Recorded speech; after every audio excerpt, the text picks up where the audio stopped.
Love to hear it, love to hear it. How are we doing on this Halloween weekend? Okay, Halloween's got you tired. That makes sense. What were y'all for Halloween? A dog? Okay, cool.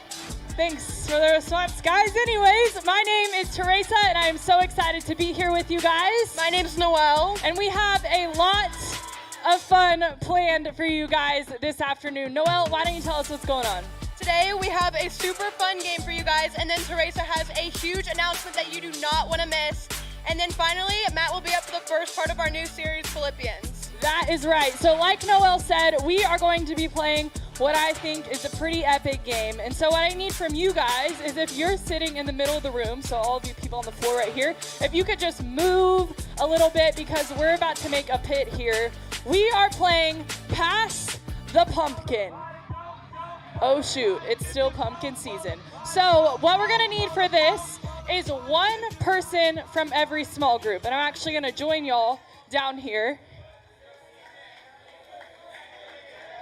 It's gonna be about 20 of y'all. One person from every small group to join me over here.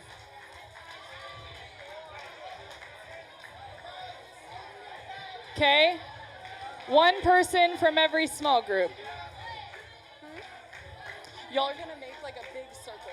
We're gonna make a big circle. We're missing about 20 of you guys. So, the other freshman boys group, one of you, this takes no talking required, so no worries. Okay. No. We need one from the other sophomore. Okay. There's two more freshmen we need. Freshman boys. Any day now. Wesley, come on. Come on. Come on. I can't. Okay. What grade are you in? Juniors. What grade are you in? You're the other senior guys group. Okay. There's one junior guys group. Junior girls. Are you a junior? A senior. Junior girls. We have one. Juniors? Oh, she's a junior. And there are two other juniors girls groups. So the other junior girls? Absent. Great. Okay, we're just going to go. All right, so what we need from y'all is you're going to make a big circle and you're going to sit down. Big circle, sit down. Yep, you're going to want to sit near someone. Yep. Okay, and Noelle, why don't you tell us how to play? Okay, there are a few rules to this game. We're basically just playing hot potato, but with a pumpkin. But you guys cannot toss it to anybody but the person to your right, and you cannot hold it, okay? Alrighty, so as soon as the music stops, whoever's hands it's in is out. If there's someone in your small group up here, make some noise. It should be the whole room. Yep, that's what I like to hear. Alrighty, here we go with the first song. You can only pass it to your right. When the music stops, if you're holding it, you are out, and so is your small group. All right, here we go. The music. Alrighty, this is intense already. I'm feeling the intensity.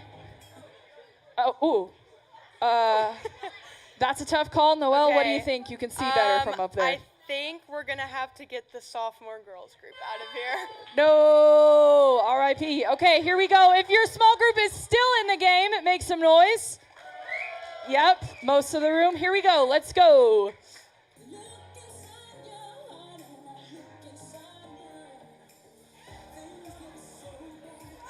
Uh-oh. Harper, I'm so sorry. Sorry, Harper. Down with part of the freshman girls. Here we go, round 3.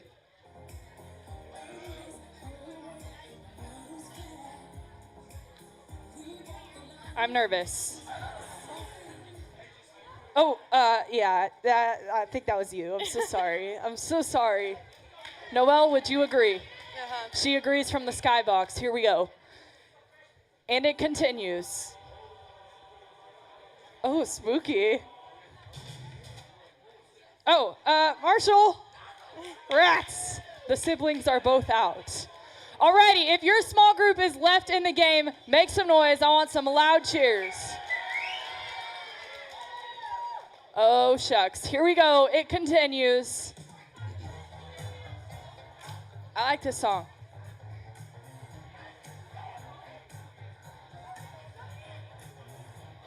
Okay, okay. It's moving. Yeah, no, I think it's you. What do you think? Yeah. Alrighty, before we continue, we want you to know what you're playing for. So Noelle, tell them what they're playing for. The winner gets a $15 Starbucks gift card and these pumpkin pie Pop-Tarts to take back to their small That group. is a luxury. Pumpkin pie, Pop-Tarts. You can't lose this. This is intense. Alrighty, here we go. Spin the track. You cannot hold it. Cheater.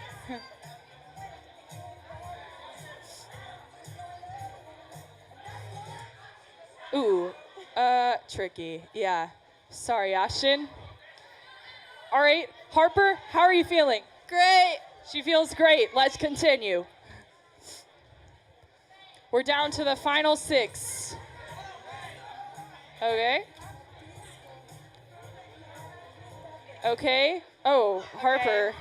Harper, I think that was you. I think it's Harper. Sorry, Harper. Okay, we are down to the final 5. So if your small group is in the game, make some noise. Should be just a few of you. The pumpkin pie Pop-Tarts are on the line. Here we go. Final 5.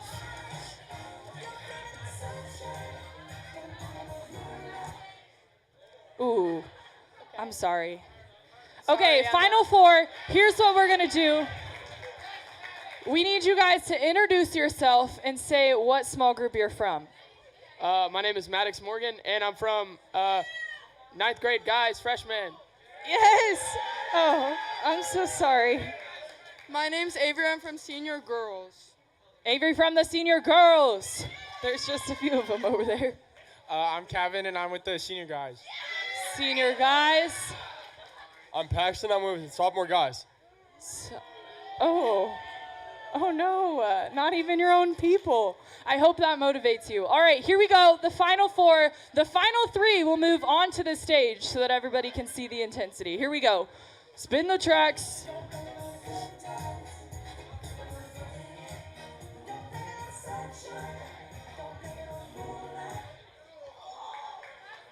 No. Noelle, Okay, it's your I call. think that was Paxton. I'm sorry, Paxton. All right, final 3. You guys come up here. Okay. Come up here. This is where it gets intense. Let me just move this table here. Alrighty. Maddox, tell us how you're feeling. I'm feeling pretty good. He's feeling good. Not too shabby. Not too shabby. I'm feeling good. She's feeling good. Okay, here we go. You guys can go ahead and take a seat on the stage. We want everyone to be able to see. Alrighty, here we go. Spin the tracks in 3, 2, 1.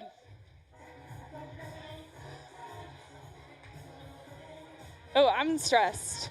Oh, don't get hurt. Maddox, you had to catch it. I think so. Thanks for playing. Okay. Last It's the final 2. contestants. Here's what we're gonna do. You guys stand up, and we're actually gonna have y'all like spread out a little bit, and you're gonna toss it. Please be careful. You have to catch it. Whoever's hands it's in is the winner. Make some noise if you think the senior girls are gonna win. Okay? How about the freshman guys? Alrighty. Here we go. The final round. Yeah. Careful. Be gentle, Maddox. Okay. Here we go. Oh, woo! I'm stressed. Don't hurt her. This is insane. Oh, Okay. I think the I don't freshman know. guys might have won. the freshman guys take it. Maddox. Pumpkin pie Pop-Tarts. Thanks for playing. Well, that was awesome. Teresa, you said you had a huge announcement, didn't you? Okay, guys, this past week I've been thinking a lot about drums and like music and all sorts of fun stuff. So for this announcement, I'm gonna need a drum roll. Here we go. On November 30th, we have one of my favorite events of the year, and that is InsideOut Live! Yes, so like I alluded to earlier, we're gonna have live music, food, fun, games, giveaways. It's gonna be an incredible night, and we're also opening a registration for something super cool. Maybe you know what it is. You'll have to see. On November 30th, come to InsideOut Live, invite all of your friends. You are not gonna want to miss it. Well, we had so much fun with you guys today, but now Matt is gonna come up for the first part of our new series, Philippians.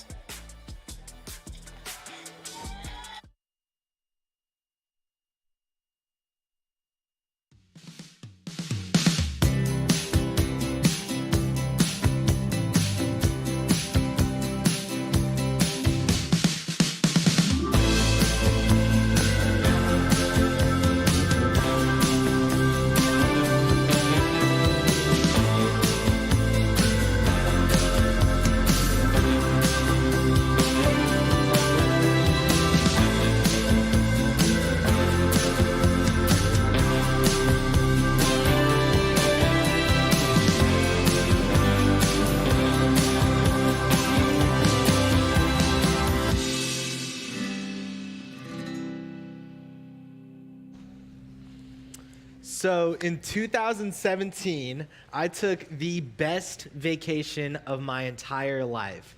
It was around August time frame. It was around my birthday where my dad sat my sister and I down, and he told us that during the Christmas time of that year, our family would go to Hawaii. How many of you guys have ever been to Hawaii before? Show of hands. Wow, more than you guys than I thought. That's awesome. So this is me and my family in Hawaii in 2017. That's my sister Megan. That's my dad Tim. That's my beautiful mom Debbie. And that's me back then before glasses when I could actually see things. But we went to Hawaii, and it was the best vacation of my entire life because I prefer beach over mountains. Anybody like me? You prefer the beach? Okay. Wow, only 3 of you guys there. Okay, that's good. Okay, I prefer the beach, so I loved going to Hawaii. We spent most of our time at the beach. Me and my sister, we actually did zip lines over the canyons and the forest in the main island of Hawaii. It was so much fun. But it was also, I also experienced something which was like the hardest experience of my life during this vacation as well. My family decided that one of the days we would go whale watching, okay?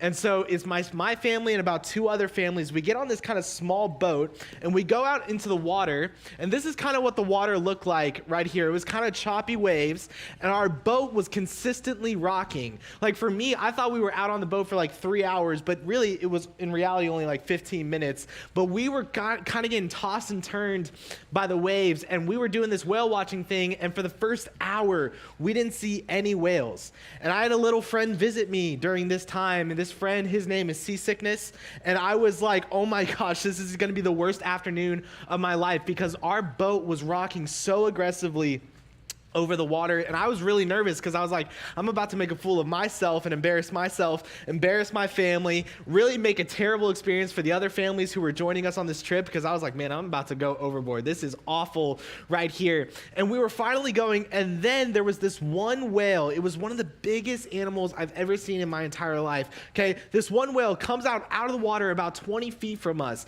dives about 10 feet in the air, flips over, and does this massive cannonball right next to our boat, which makes our boat rock even harder. I was like, that was a really cool experience, but I'm still sick. This is crazy. And then it wasn't until the captain of that boat put the anchor down where our boat became a little bit more steady, and it actually felt like life was going to be back to normal. I could actually see again. But it wasn't until he put the anchor down where the boat actually felt calm and natural. And I start that way to share that story with you guys because don't we wish life was more stable? Or don't we feel like life feels like that sometimes, right? When it feels like sometimes our life is all over the place and we want, things to look a certain way, doesn't it feel like life sometimes can feel very rocky and very much all over the place? And we just wish for a little bit of stability, a little bit of peace, kind of wishing life wouldn't just like make us toss and turn so much. I think this is how life feels sometimes, because when life is constantly in motion, right, when it feels like, okay, grades are all over the place and social life is all over the place and friendships have a lot of drama, and it feels like, oh my gosh, why can't it just feel like there's a little bit of peace in my life? Regardless if you're a freshman, sophomore, junior, or senior, sometimes life feels like this. And I start this way because sometimes in high school, we just search for a little bit of peace and a little bit of stability. And the thing we desire most is that peace, or is that happiness, or is that joy, especially when life feels all over the place. We're in a brand new series starting today called Philippians, and spoiler alert, we are going to be going through the New Testament letter of Philippians. This is what the title slide looks like up here. And if you ever get lost a little bit about, man, where's Philippians found in Scripture? Philippians is actually found in the New Testament, right, which is this kind of second third of the Bible. And for us, Philippians is actually one of the easiest chapters to read because it's only 4 chapters long. It's one of the easiest letters to read because it's only 4 chapters long. So if you're like, man, reading's not really my jam, or I don't really know how to get into reading scripture, I actually would encourage you guys to read the letter of Philippians. And Philippians is kind of known as this joy letter. And we're going to talk a little bit more about this letter tonight. But the reason why we're kind of starting this way in the series, and the reason why I start with that story, is because when life is going good, it's easy to feel joy. It's easy to feel that emotion, especially when life is going good. Like, I don't know how your grades look right now. I'm hoping all of you guys are passing your classes. Even if you're not, you may determine your joy or base your joy based off your grades, right? If you're killing it in all your classes, have A's in all your classes, it's easy to feel happy, and it's easy to feel joy. Or if you make the team, like I know tryouts for a couple sports have already happened and some tryouts are coming up in the next couple of months, right? When you make the team, it's easy to feel good about yourself and easy to feel good about life as well. Or if you make a certain team, right? If you make varsity and you were going for it, right? It's easy to feel good about life in those moments, and it's easy to feel joy. Or if you feel like family relationships are going good, your friendships are going good, there's not a whole lot of drama, not a whole lot of gossip, it is easy to feel joy in those moments, as it should be, right? As you should feel joy, especially if it feels like your friendships are healthy and it feels like there's not a whole lot of drama and a whole lot of gossip. But what about the flip side? What happens when life feels shaky? Like boats sometimes, like rough waters sometimes. What happens when you can't seem to pass a class to save your life, or can't seem to pass that test to save your life? It doesn't matter how much you study. Hopefully you study, right? Doesn't matter how much homework you do, but it just feels like you're not getting the concept, not getting the material. It's hard to feel joy in those moments. I don't know how many of you guys have ever been stressed out because your dad has helped you with like homework before, and he's getting mad at you because he can't figure out the math problem. Like, I have spent tears and tears and tears. Like, I have cried so hard when my dad was just trying to help me with math homework because I just couldn't understand the concept. In those moments, I did not feel joy. Or when you don't make the team, or if you envision your life a couple years from now and you're like, man, I have a dream school and I'm desiring to get into that, but what happens if you don't make it? Sometimes life feels a little stressful in those moments. Or you kind of leave InsideOut and you go home and you're like, man, my family is fighting again. Like, it doesn't matter about what, it just feels like every single time I walk back home, it just feels like we're constantly fighting about something. Or you and your siblings cannot get along no matter how hard you try, right? What about those moments? Are you able to feel joy in those moments? I would say it's a lot harder to, because I think sometimes, and this is common in high school, it doesn't matter if you're a Christian or not, I think sometimes we can attach our joy to our circumstances. It's very, very easy to do that.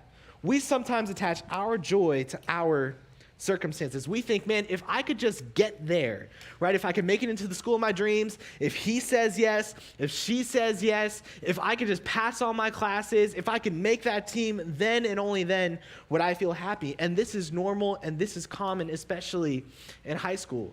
We sometimes attach our joy to our circumstances, but it doesn't matter what you believe about God. I think all of us in here have lived enough life or experienced enough things in life where we know we'll experience some hard things in life, where we go through things and we're like, man, I would have prayed for something different. I would have hoped for something different. I hate seeing my friend go through that. I don't like when I go through that.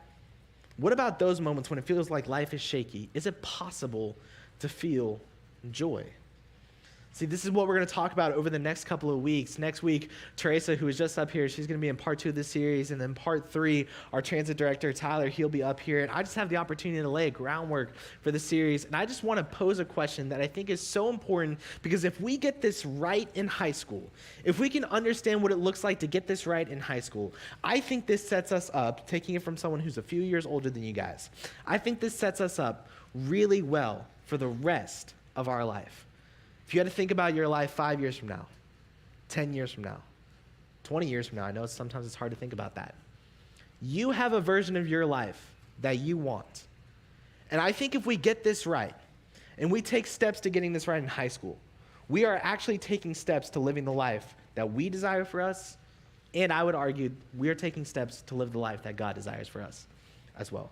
So here's the question I want to pose. What if joy isn't something you can earn, achieve, or stumble into? When you think about the moments of your life where you have the most joy, what if it's something you can't earn, like a grade or a spot on the team, something you can't achieve, or something you just stumble into, if it's something that just happens in life? I actually think it's better than that. It's better than any grade you can make. It's better than any school you can get into. It's better than any team you can make, or better than any social circle or family dynamic that you can have. This is what we're going to talk about tonight. And to do that, I actually want to talk about the guy who wrote the letter of Philippians in the New Testament. His name is Paul. And if there's anybody who understood the idea of how joy is not tied to our circumstances or anchored to our circumstances, it would be the person of Paul. Paul actually writes close to a third of our New Testament documents. He is such an interesting guy. He is one of the first century followers of Jesus. But before Paul met Jesus, by every outward measure, he had it made. Like when we think about the things that we want to achieve in life or we want to earn in life, Paul, before he met Jesus, actually had those things. See, he was considered a Pharisee, and Pharisees were the religious leaders at the time, and they had so much awe and respect around the culture that was living around that time, right? Paul, before he met Jesus, this was kind of how you could summarize his life. Paul was respected, Paul was powerful, he was educated, and he was wealthy. I think all of us, if we look at this list, there's a part of us that wants either one or all of those things for our high school life or for our life in general. I think all of us want to be liked in some capacity, but I think if at a deep core level, we all want to be respected. Paul, because he was a Pharisee and he was a religious leader at the time, he knew the Old Testament law and prophets, the Jewish scriptures, better than any other person alive. He was powerful when it came to that, right? And he was wealthy. I don't know if you think about money too much, but like, come on, we want a little bit more. We want to be wealthy, whatever wealthy looks like in our life. We want to be respected, powerful. We want what Paul had. And this was Paul's life before he met Jesus. And by every outward measure, we would see, man, like he probably had joy. He probably was happy in some way, shape, or form, right? If you think about your life, if you're respected, if you're in a position of power, whether that's making a team or whatever that looks like for you, if you had some money, you'd probably feel that emotion from time to time. But then Paul meets Jesus. He stands face to face with the resurrected Jesus, and his life takes a 180-degree turn. Like, by every outward measure, his life changes, maybe not for the better. This is Paul's life after meeting Jesus. After following Jesus, he was imprisoned multiple times, and we'll talk about that here in a second. He was beaten and flogged. I'm not going to go through the ritual of flogging, but it is one of the most excruciating things a human being could ever go through in their life. He was shipwrecked 3 times. Like, imagine how rocky the waves were during my trip to Hawaii. He was shipwrecked 3 times because he was trying to take the gospel of Jesus to different places around the Mediterranean Sea. He was betrayed by people that once respected him. He was hated by those very same people, and he suffered for his faith. So you're looking at this at the surface, and you're like, man, after following Jesus, we would hope that it's like a happy ever after, right? Not for Paul, right? By every outward measure, we're like, is he still feeling joy? Is he happy for his faith? Like, is it worth it? And Paul, in this moment, writing the letter of Philippians, he is trying to get it to the church in Philippi, which is a really fun word to say if you say it 3 times fast. Philippi, Philippi, Philippi. See, I can't even say it 3 times fast. Anyways, it's one of those things where he's writing this letter to the church in Philippi. And where he is writing this letter from is a prison cell. Now, when you think of a modern day prison cell, you're thinking at least probably a bed, like something comfortable, like ish. You think a toilet. It's not too big, right? But this is a first century prison cell that he's writing from. It's a hole in the ground. It's dark. It's cold. He's chained up. And he's writing the letter of Philippians, the joy letter in the New Testament. And look at what he writes in the very last chapter of Philippians. He says, "Rejoice in the Lord always. I will say it again, rejoice." So what does he want the church in Philippi to do? He wants them to have joy in the Lord. Always. What is always? It means all the time. It means not dependent on your circumstances. It means it doesn't matter how life is going good or maybe life is not going the way you thought it would. He says, rejoice in the Lord always. I will say it again, rejoice. Paul is chained up in this moment. He's forgotten by the very same people that respected him once. He's probably exhausted, in pain in some way, shape, or form. And he says, rejoice.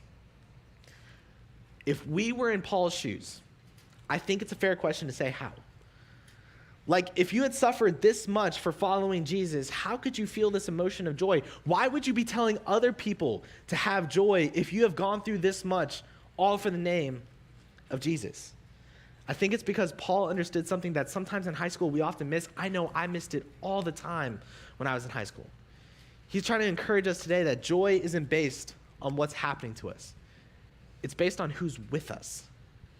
So many times this emotion of joy, it's either up or it's either down based off if life is up or if it's down. He's saying joy should not be based off that. It's based on who is with you. And what Paul knew in that moment at the bottom of a prison cell is that the God of the universe is with him. What did he know when he was shipwrecked? That God was with him. What did he know when he was hated, beaten, and flogged? That God was still with him. And that's why Paul says this. He says, rejoice in the Lord. Because the source of joy isn't comfort. It's not success. It's not our version of ease, whatever that looks like for us. It's found in the one who never changes. He says, rejoice in the Lord. He doesn't say rejoice whether you get a good grade or not. He doesn't say rejoice whether you make the team or not. He doesn't say rejoice if he says yes or he says no or she says yes or she says no. He just says rejoice in God, because God will never change. His presence, his character is unchanging. And he says that is worthy of your joy. That you have a God in this universe who loves you so much, who's for you and not against you, that despite whatever you experience in this life, if it's the version of your life that you imagined in your head just a few minutes ago, or it's not, you have a God who loves you unconditionally, and that is never changing. See, main idea is that joy isn't found in the absence of problems. It's found in the presence of Jesus. And Jesus' presence is always with you. He promises that he will be with you no matter what happens in your life or no matter where you go. So as we start this conversation of what does it mean to have joy in our life, joy is so important, especially if we get this right in high school to set us up for the rest of our lives. How do we actually experience this in our life on a day-to-day basis? I think what's important to start with, and let's get super practical, is this: to shift what you celebrate. Let me just ask, do you celebrate anything good in your life? The practice of celebrating, you know what it does? It shifts your focus on what God is doing and what God is doing in your life and what he's doing for the good.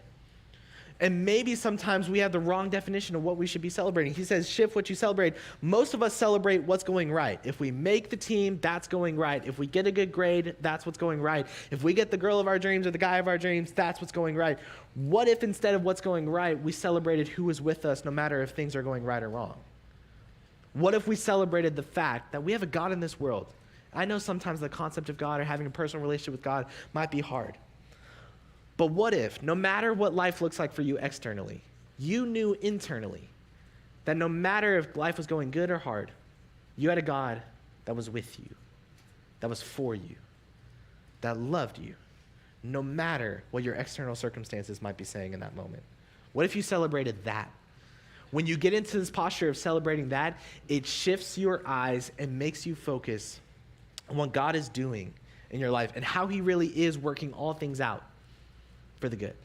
So maybe it just looks like shifting what you celebrate, and I promise you guys, it may take time. But when I shifted the fact that God is always with me, no matter if life is going the way I wanted to or not, it changed my heart.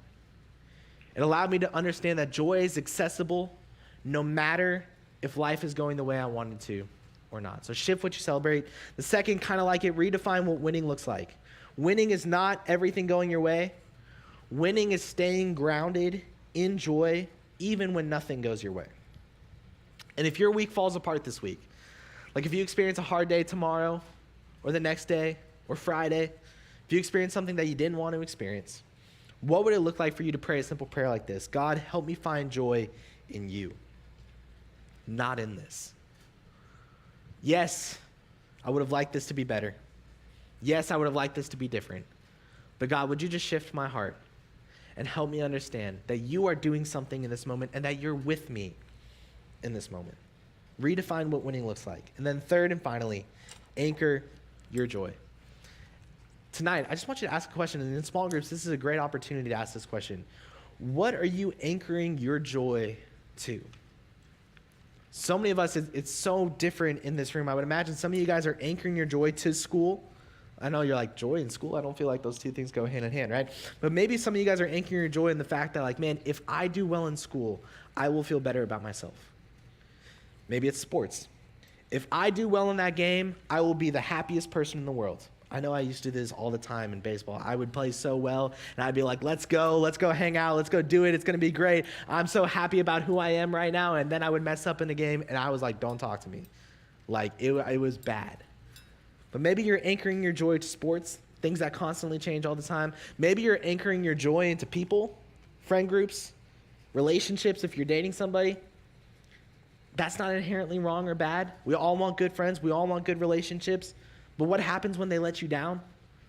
What happens when it feels like that relationship is on the rocks, kind of like that boat was? What would it look like for you to anchor your joy into a person?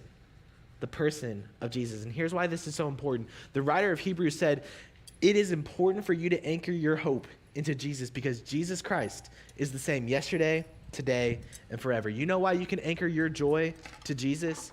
Is because no matter how life changes, no matter if life is going the way you thought it would go or not, Jesus Christ is the same yesterday, today, and forever. What does that mean? It means his love for you that he had for you yesterday is the same love he has for you today and will be the same love for you forever. Doesn't matter if you're feeling stressed or anxious in a moment. What's true is his love is unchanging towards you. What does that mean? It means the peace that can transcend all understanding, the same peace that you experienced yesterday, is the same peace that you can experience today and that you can experience forever. That grace that is sufficient in our weaknesses, the ones that was sufficient yesterday, is still sufficient for us today and will be sufficient for us forever. Jesus Christ is the same yesterday, today, and forever, which means we can access joy yesterday, today, and forever. And he is worthy of anchoring our joy to. Hebrews 6:19 puts it this way. He says, we have this hope as an anchor for the soul, firm and secure. The hope, the joy that we can experience in life, found in the person of Jesus, it is firm, it is secure. Grades may not always be there. Schools may not always be there. Sports may not always be there. This is a season and a chapter of our life. But you know who will be there always and who is with you always? Jesus. He is an anchor for our soul. And when you choose to shift what you celebrate, redefine what winning looks like for you, and you anchor your joy to the person of Jesus, I promise you, in some of the hardest moments of your life, maybe you've already experienced it, or maybe you will experience it here in the near future. I promise you in those moments, you can still experience joy. Why? Because the God of the universe who loves you unconditionally, who is for you and not against you, is with you in those moments. And that's something that Paul understood that sometimes we often miss in high school. What I don't want you guys to miss tonight is this. Joy is not found in the absence of problems. It's found in the presence of Jesus. And his presence is always with you. That's what I want us to talk about in small groups tonight. Would you pray with me? Heavenly Father, God, we are grateful that you are so good. God, even when life doesn't feel like that sometimes, maybe for some of us in the room, we've gone through a very hard week, or maybe we have a hard week coming up, and it feels like life is tossing and turning us just like those waves. But God, would you just remind us this week that you're for us? And that, like Philippians tell us, that we can have joy found in you and in your Son, Jesus. Father, would you allow us to anchor our joy in you and not in our circumstances, not in things that can constantly change, whether that's tomorrow or in this season of life that we're in high school. God, I pray that for all the students in the room that we could just find our joy in you and in you alone. God, we're grateful for you. We're grateful for your Son, Jesus. We want to thank you for this night, and thank you for Inside Out and the conversations we're about to have. It's in Jesus' name, amen. Thank you guys for being here tonight. We'll see y'all next week. If this is your first time, I'd love to point you guys in the right direction.